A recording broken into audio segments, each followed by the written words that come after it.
France 3 consacre son dernier numéro de Secrets d'Histoire, diffusé ce mercredi 12 avril 2023 à 21h10, à D'Artagnan. Un portrait qui revient notamment sur les circonstances de sa mort et son lien fort avec Louis XIV. Il fait sans aucun doute partie des héros les plus illustres du XVIIe siècle. Sous la plume d'Alexandre et Dumas, son histoire a donné lieu à un des plus grands classiques de la littérature française, Les Trois Mousquetaires. Un chef-d'œuvre adapté, plus ou moins librement, de nombreuses fois sur le petit ou le grand écran. Gene Kelly, star de Chantons sous la pluie, Jean-Paul Belmondo, Jean Marais, ou Philippe Noiret ont tous incarné D'Artagnan. Depuis le mercredi 5 avril 2023, il est même de retour sous les traits de François Civil dans une nouvelle version modernisée et spectaculaire réalisée par Martin Bourboulon. Pourtant, s'il a bien existé, le plus célèbre des mousquetaires a connu une vie légèrement différente de celle décrite par Dumas. En cette année célébrant le 350e anniversaire de la mort de ce héros, Secrets d'Histoire lui consacre sa dernière émission, intitulée D'Artagnan, le mousquetaire du roi Soleil ce mercredi 12 avril 2023 dès 21h10 sur France 3. Le programme présenté par Stéphane Bern revient notamment sur le lien qui unissait les deux hommes. L'homme de confiance du roi Soleil Charles de Bas de Castelmore, né entre 1611 et 1613, dit D'Artagnan, le nom de sa mère, a tout vécu depuis son arrivée à Paris vers 1630. Après plusieurs années dans les gardes françaises, s'y est surtout chez les mousquetaires, cette compagnie fondée par Louis XIII en 1622, qu'il se fait un nom. Participant à de nombreuses batailles, il devient l'homme fort du dispositif militaire du roi. Plus encore, il est l'homme de confiance du fils d'Henri IV, de Mazarin et surtout de Louis XIV.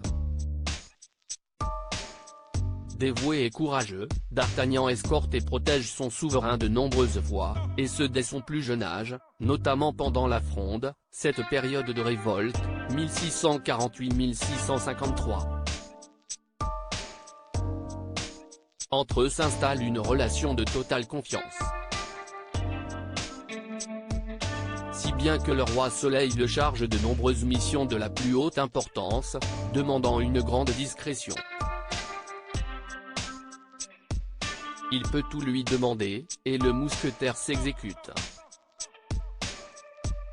Le siège de Maastricht, il devient plus tard capitaine-lieutenant de la première compagnie des mousquetaires. En 1673, le roi lui propose de participer à son plan d'invasion des Pays-Bas. Aux portes de la ville de Maastricht, le roi lance son siège le 13 juin avec une armée de 40 000 hommes.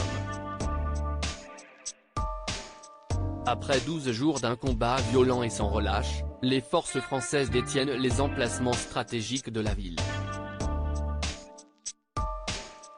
Dans la matinée du 25 juin, D'Artagnan profite de son repos. Un bruit sourd résonne alors, les Hollandais lancent une contre-attaque à quelques centaines de mètres du camp de Louis XIV. Sans ordre de son souverain, Charles de Bas de Castelmore décide d'aller à la rescousse des gardes françaises. Alors qu'il a combattu toute la nuit, il repart avec ses hommes afin de repousser l'ennemi. Face à l'urgence de la situation, il décide de se mettre à découvert.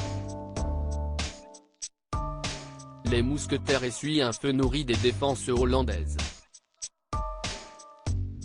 Durant ce massacre, plus de 80 d'entre eux sont blessés ou tués. Le mystère de sa dépouille: parmi les victimes se trouve D'Artagnan. Au péril de leur vie, 4 meurent, et à tour de rôle, les mousquetaires ramènent leur capitaine au camp du roi.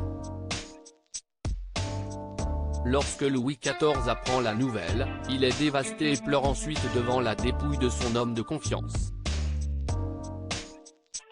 J'ai perdu D'Artagnan en qui j'avais la plus totale confiance et qui m'était bon à tout, écrit-il même à son épouse Marie-Thérèse d'Autriche.